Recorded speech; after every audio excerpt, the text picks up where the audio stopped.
ਸਤਿ ਸ਼੍ਰੀ ਅਕਾਲ। ਤੁਸੀਂ ਜੁੜੇ ਹੋਏ ਹੋ ਪੰਜਾਬੀ ਰੇਡੀਓ USA ਦੇ ਨਾਲ ਰਿਪੋਰਟ। ਅੱਜ ਦੀ ਇਸ ਰਿਪੋਰਟ ਦੇ ਵਿੱਚ ਗੱਲਬਾਤ ਕਰਾਂਗੇ ਭਗਵੰਤ ਮਾਨ ਸਰਕਾਰ ਦੇ ਬਾਰੇ, ਜਿਹੜਾ ਕਿ ਹਾਲੀਆ ਸਮੇਂ ਦੇ ਵਿੱਚ ਲੰਘੇ ਸਮੇਂ ਦੇ ਵਿੱਚ ਯੂ ਟਰਨ ਮਾਰਿਆ ਪੰਚਾਇਤਾਂ ਬਹਾਲ ਕਰਨ ਵਾਲੇ ਮਾਮਲੇ ਦੇ ਵਿੱਚ।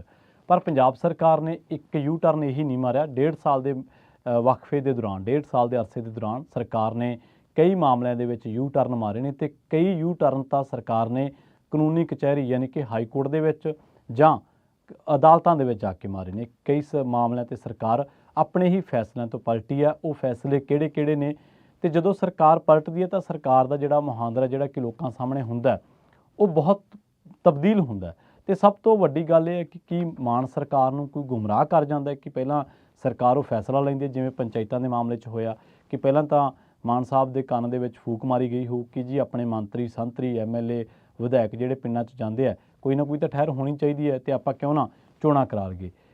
2002 ਦੇ ਆਸ-ਪਾਸ ਰਜਿੰਦਰ ਕੌਰ ਭੱਠਲ ਨੇ ਵੀ ਇੱਕ ਅਜਿਹਾ ਐਕਸਪੈਰੀਮੈਂਟ ਕੀਤਾ ਸੀਗਾ ਕੈਪਟਨ ਅਮਰਿੰਦਰ ਸਿੰਘ ਦੇ ਰਾਜਕਾਲ ਦੇ ਵਿੱਚ। ਦੱਸਦੇ ਆ ਕਿ ਉਹ ਮੂੰਹ ਦੇ ਮੂੰਹ ਡਿੱਗਿਆ ਸੀਗਾ। ਇਸੇ ਤਰ੍ਹਾਂ ਸਰਕਾਰ ਦਾ ਹੁਣ ਵੀ ਇਹ ਜਿਹੜਾ ਕਦਮ ਸੀਗਾ, ਸਟੈਪ ਸੀਗਾ, ਇਹ ਵੀ ਮੂੰਹ ਦੇ ਮੂੰਹ ਡਿੱਗਿਆ। ਬੁਨਿਆਦੀ ਜਿਹਾ ਸਵਾਲ ਇੱਕ ਇਹ ਹੈ ਕਿ ਜੇਕਰ ਤੁਸੀਂ ਪੰਚਾਇਤਾਂ ਨੂੰ ਲੋਕਤੰਤਰ ਦੀ ਮੁੱਢਲੀ ਇਕਾਈ ਮੰਨਦੇ ਹੋ ਅਤੇ ਤੁਸੀਂ ਕਹਿੰਦੇ ਹੋ ਕਿ ਜੀ ਸਰਕਾਰ ਦਾ ਤਰਕ ਕਿੱਡਾ ਤਰਕ ਵਿਹੂਣੀ ਗੱਲ ਸਰਕਾਰ ਕਰਦੀ ਹੈ ਕਿ ਜੀ 1000 ਕਰੋੜ ਰੁਪਇਆ ਪਿਆ ਪੰਚਾਇਤਾਂ ਕੋਲੇ, ਅਤੇ ਇਹ ਕਿਤੇ ਗਲਤ ਯੂਜ਼ ਨਾ ਹੋ ਜਾਵੇ। ਪੰਚਾਇਤਾਂ ਅਸੀਂ ਤਾਂ ਜਿਹੜੀਆਂ ਨੇ ਉਹ ਬਰਖਾਸਤ ਕੀਤੀਆਂ ਵਾ, ਜਾਂ ਅਸੀਂ ਤਾਂ ਚੋਣਾਂ ਕਰਾਉਣਾ ਚਾਹੁੰਦੇ ਹਾਂ। ਤਾਂ ਕੀ ਇਹ ਸਵਾਲ ਕੱਲ੍ਹ ਨੂੰ ਤੁਹਾਡੇ 'ਤੇ ਨਾ ਉੱਠੂਗਾ ਕਿ ਜੀ ਪੰਜਾਬ ਸਰਕਾਰ ਕੋਲ ਇੰਨੇ ਕੁ ਪੈਸੇ ਪਏ ਆ, ਕੇਂਦਰ ਕਹਿ ਦੂਗਾ ਜਾਂ ਕੋਈ ਹੋਰ ਅਥਾਰਟੀ ਕਹਿ ਦੂਗੀ, ਅਤੇ ਸਾਨੂੰ ਇਹ ਹੈ ਕਿ ਕਿਤੇ ਗਲਤ ਨਾ ਵਰਤੋਂ ਹੋ ਜੇ ਅਤੇ ਕਿਤੇ ਤੁਹਾਨੂੰ ਕੋਈ ਬਰਖਾਸਤ ਨਾ ਕਰ ਜੇ। ਸੋ ਇਸ ਤਰ੍ਹਾਂ ਨਹੀਂ ਹੋਣਾ ਚਾਹੀਦਾ। ਇਹ ਸਮਝੋ ਬਾਹਰ ਹੈ ਕਿ ਕਿਉਂ ਮਾਨ ਸਾਹਿਬ ਨੂੰ ਜਿਹੜੇ ਇਹਨਾਂ ਦੀ ਅਫਸਰਸ਼ਾਹੀ ਹੈ ਉਹ ਗੁੰਮਰਾਹ ਕਰ ਦਿੰਦੀ ਹੈ ਵਾਰ-ਵਾਰ। ਪੰਜਾਬ ਤੇ ਹਰਿਆਣਾ ਹਾਈ ਕੋਰਟ ਦੇ ਵਿੱਚ ਚੀਫ ਜਸਟਿਸ ਰਵੀ ਸ਼ੰਕਰ ਝਾਅ ਦੀ ਅਗਵਾਈ ਵਾਲੇ ਬੈਂਚ ਅੱਗੇ ਜਦੋਂ AG ਪੇਸ਼ ਹੋ ਰਹੇ ਸੀਗੇ ਤਾਂ ਉਹਨਾਂ ਨੇ ਮੰਨਿਆ ਕਿ ਅਸੀਂ ਆਉਣ ਵਾਲੇ ਦਿਨਾਂ ਦੇ ਵਿੱਚ ਜਿਹੜੀਆਂ ਪੰਚਾਇਤਾਂ ਬਹਾਲ ਕਰ ਦਿੱਤੀਆਂ, ਅਤੇ ਇੱਕ ਵਾਰ ਫਿਰ ਤੋਂ ਸਰਕਾਰ ਨੇ ਜਿਹੜੇ ਉਹ ਲੋਕ ਸਰਪੰਚ ਬਣਾਤੇ ਜਿਹੜੇ ਕਿ ਇਸ ਐਲਾਨ ਤੋਂ ਬਾਅਦ ਸਰਪੰਚ ਨਹੀਂ ਸੀ ਰਹੇ। ਖੈਰ, ਪਰ ਇਹ ਪਹਿਲਾ ਮਾਮਲਾ ਨਹੀਂ ਹੈ। ਅੱਜ ਦੀ ਇਸ ਰਿਪੋਰਟ ਦੇ ਵਿੱਚ ਤੁਹਾਨੂੰ ਦੱਸਾਂਗੇ ਕਿ ਕਦੋਂ ਸਰਕਾਰ ਨੇ ਯੂ ਟਰਨ ਮਾਰਿਆ। ਮੋਟਰਸਾਈਕਲ ਰੇਹੜੀਆਂ ਦੇ ਮਾਮਲੇ ਦੇ ਵਿੱਚ ਸਰਕਾਰ ਕਹਿੰਦੀ ਕਿ ਅੱਜ ਤੋਂ ਬਾਅਦ ਜਿਹੜਾ ਮੋਟਰਸਾਈਕਲ ਰੇਹੜੀ ਵਾਲਾ ਜੁਗਾੜ ਹੈ ਇਹ ਚੱਲਣਾ ਨਹੀਂ ਗਾ। ADGP ਟ੍ਰੈਫਿਕ ਨੇ ਕਿਹਾ ਕਿ ਅਸੀਂ ਜਾਗਰੂਕ ਕਰਾਂਗੇ ਲੋਕਾਂ ਨੂੰ, ਅਤੇ ਇਹ ਜਿਹੜੀਆਂ ਰੇਹੜੀਆਂ ਨੇ ਗੈਰ ਕਾਨੂੰਨੀ ਨੇ। ਇਹਦਾ ਬਹੁਤ ਵੱਡੇ ਪੱਧਰ 'ਤੇ ਵਿਰੋਧ ਹੋਇਆ। ਰੇਹੜੀਆਂ ਵਾਲੇ ਉਹ ਸਟਿੱਕਰ, ਉਹ ਝੰਡੇ, ਉਹ ਪੋਸਟਰ ਕੱਢ ਲਏ ਜਿਨ੍ਹਾਂ 'ਤੇ ਇਹਨਾਂ ਦਾ ਪ੍ਰਚਾਰ ਕੀਤਾ ਗਿਆ ਸੀ ਆਮ ਆਦਮੀ ਪਾਰਟੀ ਦਾ ਸਰਕਾਰ ਲਿਆਉਣ ਖਾਤਰ। ਉਹ ਜਦੋਂ ਉਹ ਕੱਢ ਲਏ ਅਤੇ ਉਸ ਤੋਂ ਬਾਅਦ ਵਿਰੋਧ ਹੋਇਆ ਤਾਂ ਸਰਕਾਰ ਕਹਿੰਦੀ ਨਹੀਂ ਜੀ ਅਸੀਂ ਅਫਸਰਾਂ ਦੇ ਨਾਲ ਮੀਟਿੰਗ ਕੀਤੀ ਮਾਨ ਸਾਹਿਬ ਨੇ, ਅਤੇ ਉਸ ਤੋਂ ਬਾਅਦ ਉਹ ਕਹਿੰਦੇ ਕਿ ਜੀ ਲੋਕ, ਮਾਨ ਸਾਹਿਬ ਖੁਦ ਕਹਿੰਦੇ ਕਿ ਲੋਕ ਜੀ ਸਾਡੇ ਜਿਹੜੇ ਆ ਉਹ ਦਿਨ ਰਾਤ ਮਿਹਨਤ ਕਰਕੇ 2 ਵਕਤ ਦੀ ਰੋਟੀ ਕਮਾਉਂਦੇ ਆ, ਅਤੇ ਮੈਂ ਵਿਭਾਗ ਦੇ ਅਫਸਰਾਂ ਤੋਂ ਰਿਪੋਰਟ ਜਿਹੜੀ ਤਲਬ ਕੀਤੀ ਹੈ ਅਤੇ ਹੁਣ ਕੋਈ ਮੋਟਰਸਾਈਕਲ ਰੇਹੜੀ ਜਿਹੜੀ ਆ ਬੰਦ ਨਹੀਂ ਹੋਊਗੀ। ਸਰਕਾਰ ਦਾ ਮਕਸਦ ਸਭ ਨੂੰ ਰੁਜ਼ਗਾਰ ਦੇਣ ਦਾ। ਇੱਥੇ ਵੀ ਸਰਕਾਰ ਪਲਟੀ ਆਪਣੇ ਫੈਸਲੇ ਤੋਂ। ਉਸ ਤੋਂ ਬਾਅਦ ਤਹਿਸੀਲਦਾਰਾਂ ਵਾਲੇ ਮਾਮਲੇ ਦੇ ਵਿੱਚ ਸਰਕਾਰ ਪਹਿਲਾਂ ਕਹਿੰਦੀ ਆਹ ਕਰ ਦੇਂਗੇ, ਉਹ ਕਰ ਦੇਂਗੇ, ਫਲਾਂ ਕਰ ਦੇਂਗੇ। ਸਰਕਾਰ ਉੱਥੇ ਵੀ ਮੁੜ ਕੇ ਤਹਿਸੀਲਦਾਰਾਂ ਨਾਲ ਸੈਟਿੰਗ ਹੋਈ ਸਰਕਾਰ ਦੀ, ਪਲਟੀ ਸਰਕਾਰ ਆਪਣੇ ਕਦਮਾਂ ਤੋਂ। ਇਸੇ ਤਰ੍ਹਾਂ IAS ਅਫਸਰ ਲੌਬੀ ਦੇ ਨਾਲ ਜਦੋਂ ਸਰਕਾਰ ਦਾ ਝਗੜਾ ਹੋਇਆ ਸੀ, ਸਰਕਾਰ ਉਦੋਂ ਵੀ ਆਪਣੀ ਜਿਹੜੀਆਂ ਗੱਲਾਂ ਸੀ ਉਹਨਾਂ ਤੋਂ ਪਲਟੀ। ਬਾਅਦ ਦੇ ਵਿੱਚ ਕਿਸਾਨਾਂ ਦੇ ਵਾਰੰਟ ਜਾਰੀ ਕਰਤੇ ਸੀ ਇਹਨਾਂ ਨੇ, 2000 ਕਿਸਾਨਾਂ ਦੇ ਅਰੈਸਟ ਵਾਰੰਟ। ਜਦੋਂ ਇਹਨਾਂ ਨੇ ਖੇਤੀ ਵਿਕਾਸ ਬੈਂਕ ਦਾ ਕਰਜ਼ਾ ਨਹੀਂ ਸੀ ਦਿੱਤਾ, ਪਰ ਇਸ ਤੋਂ ਬਾਅਦ ਜਦੋਂ ਕਿਸਾਨ ਯੂਨੀਅਨਾਂ ਭੜਕੀਆਂ ਤਾਂ ਸਰਕਾਰ ਦੇ ਮੰਤਰੀ ਹਰਪਾਲ ਚੀਮਾ ਨੇ ਇਹਦੇ ਉੱਤੇ ਰੋਕ ਲਾਉਣ ਦੀ ਗੱਲ ਕਹਿਤੀ। ਮਨੀਸ਼ਾ ਗੁਲਾਟੀ ਨੂੰ ਤੁਸੀਂ ਸਾਰੇ ਜਾਣਦੇ ਹੋਵੋਗੇ। ਮਨੀਸ਼ਾ ਗੁਲਾਟੀ ਜਿਹੜੇ ਕਿ ਇਸ ਟਾਈਮ ਚੇਅਰਪਰਸਨ ਨੇ ਪੰਜਾਬ ਵੂਮਨ ਕਮਿਸ਼ਨ ਦੇ, ਉਹਨਾਂ ਨੂੰ ਜਦੋਂ ਲਾਇਆ ਗਿਆ ਸੀਗਾ, ਉਹਨਾਂ ਨੂੰ ਜਦੋਂ ਅਹੁਦੇ ਤੋਂ ਹਟਾਇਆ ਗਿਆ ਸੀਗਾ ਤਾਂ ਸਰਕਾਰ ਨੇ ਉਹ ਵੀ ਫੈਸਲਾ ਜਿਹੜਾ ਆਪਣਾ ਵਾਪਸ ਲੈਣਾ ਪਿਆ ਸੀ ਸਰਕਾਰ ਨੂੰ। ਉਸ ਮਾਮਲੇ ਦੇ ਵਿੱਚ ਵੀ ਸਰਕਾਰ ਦੀ ਕਾਫੀ ਕਿਰਕਰੀ ਹੋਈ ਸੀ। ਪਹਿਲਾਂ ਉਹਨਾਂ ਨੂੰ ਹਟਾ ਦਿੱਤਾ ਗਿਆ, ਬਾਅਦ ਦੇ ਵਿੱਚ ਉਹਨਾਂ ਨੂੰ ਲਗਾ ਦਿੱਤਾ ਗਿਆ। ਇਹ ਵੀ ਮਸਲਾ ਹਾਈ ਕੋਰਟ ਦੇ ਵਿੱਚ ਗਿਆ ਸੀਗਾ। ਸੋ ਬਹੁਤ ਸਾਰੇ ਤਾਂ ਮਾਮਲੇ ਇਹੋ ਜਿਹੇ ਨੇ ਜਿੱਥੇ ਲੋਕਾਂ ਨੇ ਵਿਰੋਧ ਕੀਤਾ ਅਤੇ ਸਰਕਾਰ ਬਾਅਦ ਦੇ ਵਿੱਚ ਹਟੀ। ਤੁਹਾਨੂੰ ਮੱਤੇਵਾੜਾ ਜੰਗਲ ਦਾ ਮਾਮਲਾ ਯਾਦ ਹੋਣਾ।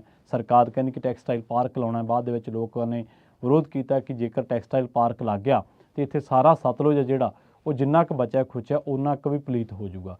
ਸੋ ਇਹ ਇੰਡਸਟਰੀ ਇਸ ਸਾਡੇ ਕੁਦਰਤੀ ਸੋਮੇ ਨੂੰ ਨਸ਼ਟ ਕਰ ਦੂਗੀ। ਸਰਕਾਰ ਉੱਥੇ ਵੀ ਪਲਟੀ, ਬਾਅਦ ਦੇ ਵਿੱਚ ਪਲਟਣਾ ਪਿਆ। ਸਰਕਾਰਾਂ ਲੋਕ ਰੋਹ ਨੂੰ ਦੇਖਦਿਆਂ ਪਲਟਦੀਆਂ ਨੇ। ਇੱਕ ਵਾਰ ਫਿਰ ਐਸਮਾ ਲਾਉਣ ਦੇ ਮਾਮਲੇ ਦੇ ਵਿੱਚ ਸਰਕਾਰ ਅਤੇ ਕਰਮਚਾਰੀ ਆਮੋ ਸਾਹਮਣੇ ਨੇ। ਪਰ ਸਭ ਤੋਂ ਬੁਨਿਆਦੀ ਸਵਾਲ ਇਹ ਹੈ ਕਿ ਸਰਕਾਰਾਂ ਦੇ ਸਟੈਂਡ ਅਜਿਹੇ ਨੇ ਕਿ ਪਹਿਲਾਂ ਕੋਈ ਐਲਾਨ ਕਰ ਦਿਓ ਅਤੇ ਉਸ ਤੋਂ ਬਾਅਦ ਉਸ ਐਲਾਨ ਤੋਂ ਬਦਲ ਜਾਓ। ਇਸ ਤਰ੍ਹਾਂ ਨਹੀਂ ਸਿਸਟਮ ਕੰਮ ਕਰਦਾ। ਸਿਸਟਮ ਪਹਿਲਾਂ ਚੀਜ਼ਾਂ ਨੂੰ ਐਨਾਲਾਈਜ਼ ਕਰਦਾ, ਸਿਸਟਮ ਪਹਿਲਾਂ ਚੀਜ਼ਾਂ ਨੂੰ ਪੜਚੋਲਦਾ। ਐਲਾਨ ਕਰਨ ਤੋਂ ਪਹਿਲਾਂ ਮੁੱਖ ਮੰਤਰੀ ਸਾਹਿਬ ਕੋਲੇ ਜਿੰਨੇ ਅਫਸਰਾਂ ਦਾ ਇੱਕ ਟੋਲਾ ਵਾ, ਉਹ ਦੇਖਦੇ ਕਿ ਇਹਨਾਂ ਕਦਮਾਂ ਦਾ, ਇਹਨਾਂ ਐਲਾਨਾਂ ਦਾ ਲੋਕਾਂ ਤੇ ਅਸਰ ਕੀ ਪਊਗਾ।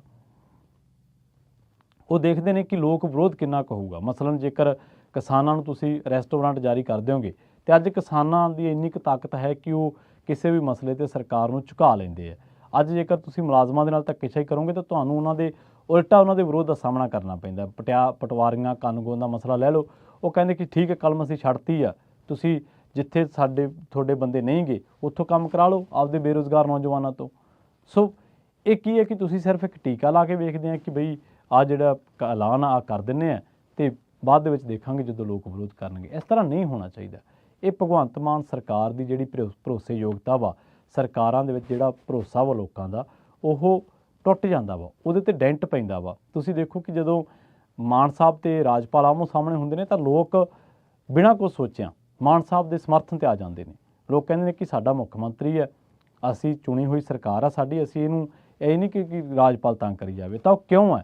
ਕਿਉਂਕਿ ਲੋਕਾਂ ਦੀ ਮਾਨ ਸਰਕਾਰ ਦੇ ਵਿੱਚ, ਆਮ ਆਦਮੀ ਪਾਰਟੀ ਦੀ ਸਰਕਾਰ ਦੇ ਵਿੱਚ ਆਸਥਾ ਹੈ।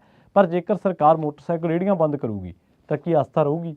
ਜੇਕਰ ਕਿਸਾਨਾਂ ਦੇ ਘਰੇ ਰੈਸਟੋਰੈਂਟ ਜਾਣਗੇ ਤਾਂ ਕੀ ਆਸਥਾ ਰਹੂਗੀ? ਜੇਕਰ ਸਰਕਾਰ ਕਹੂਗੀ ਕਿ 1000 ਕਰੋੜ ਰੁਪਈਆ ਪਿਆ ਪੰਚਾਇਤਾਂ ਕੋਲੇ ਤੇ ਇਹ ਜੀ ਨਹੀਂ ਅਸੀਂ ਆਪਣੇ ਢੰਗ ਨਾਲ ਖਰਚਾਂਗੇ ਤੇ ਪੰਚਾਇਤਾਂ ਤੁਸੀਂ ਜਿਹੜੀਆਂ ਮੁਅੱਤਲ ਕਰ ਦਿਓ, ਤਾਂ ਕੀ ਇਹ ਭਰੋਸੇਯੋਗਤਾ ਰਹੂਗੀ? ਜੇਕਰ ਸਰਕਾਰ ਕਹੂਗੀ ਕਿ ਮਨੀਸ਼ਾ ਗੁਲਾਟੀ ਅੱਜ ਤੋਂ ਬਾਅਦ ਚੇਅਰਪਰਸਨ ਨਹੀਂ, ਪਰ ਹਾਈ ਕੋਰਟ ਦੇ ਵਿੱਚ ਜਾ ਕੇ ਲੱਗ ਜਾਣਗੇ, ਤਾਂ ਕੀ ਸਰਕਾਰ ਦੀ ਭਰੋਸੇਯੋਗਤਾ ਰਹੂਗੀ? ਸੋ ਇਹ ਇੱਕ ਬੁਨਿਆਦੀ ਤੌਰ ਤੇ ਸੋਚਣਾ ਵਾਲਾ ਸਵਾਲ ਹੁੰਦਾ ਕਿ ਹਰੇਕ ਕੰਮ ਦਾ ਇੱਕ ਪ੍ਰੋਸੈਸ ਹੁੰਦਾ। ਸਰਕਾਰਾਂ ਐਲਾਨਾਂ ਤੋਂ ਪਹਿਲਾਂ ਉਹਨਾਂ ਬਾਰੇ ਡਾਟਾ ਇਕੱਠਾ ਕਰਦੀਆਂ ਨੇ, ਪੜਚੋਲ ਹੁੰਦੀ ਹੈ, ਬਕਾਇਦਾ ਇੱਕ ਸਟੱਡੀ ਹੁੰਦੀ ਹੈ।